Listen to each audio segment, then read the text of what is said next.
So recently I got a new lens. This right here is the Contax Zeiss 28 to 85 millimeter f3.3 to f4. It's a vintage zoom lens that is almost 40 years old. And if you know me, I love my vintage lenses. I have a whole Contax Zeiss kit. I have a Helios, obviously, some Canon FDs, and my very first lens ever to buy was a Minolta 50 millimeter f1.7. That was like 27 bucks, dude. Image quality on all these lenses are going to be insane if you can find good copies. But so in this day and age, why did I buy this lens? Why did I buy a vintage zoom lens out of all things? Well, first of all, I think for the price, this was at $200 on eBay. It's honestly a steal. The performance is actually really, really good. It's very, very sharp and honestly almost clinical in some ways, but it does take the digital edge off of in a certain way. The coatings on here as well, you got the T-Star coating, and it really manages flare insanely nicely for a 40-year-old lens.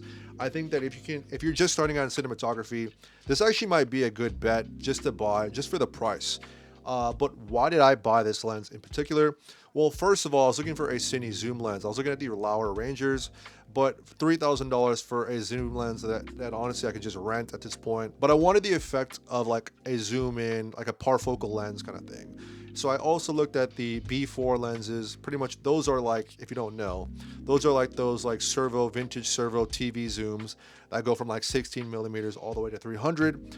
But then once you kit those out, get the proper adapters, the rails, the mounts, and everything like that, it comes out to be like 800 to 1,000 bucks in some situations. And I definitely did not find that as appealing, especially considering the performance for like that kind of crash zoom kind of effect. So I bought this lens because, I was like, yo, I trust Contax Zeiss. I love the look of these lenses. And 28 to 85 is actually a perfect focal length, if you honestly ask me. Even though it's a variable aperture at 3.3 to f4, I think that f4, if you keep it there the whole time, it's definitely very consistent and sharp. And that's pretty much where I shoot anyway, so I'm not really worried about that. So I was like, 200 bucks, might as well scoop it up and see what we can make work with it in this time. And in terms of image quality, it's actually really, really sharp, dude.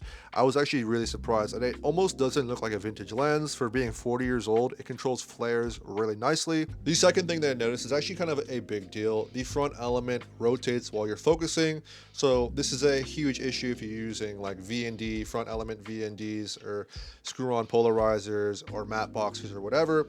You pretty much have to use full stop filters, full stop ND filters to ND down. And even though it's an f4 lens, if you're shooting at 24 frames, you still need to have an ND at some point. So I'm trying to figure out a way to ND this down without having to spend too much money into that kind of space. Or you can just use rear filtration like how I'm doing when I shoot on either my FX6 or my Nikon ZR. So that's something I got to work around, but not too big of a deal as of right now. The third notable thing is that it is a telescoping push-pull zoom lens. So that's the novelty that I thought it was going to be a good like push-pull crash zoom kind of thing, because at 28 millimeters, it is the longest range. And then at 85 millimeters, it's the smallest footprint.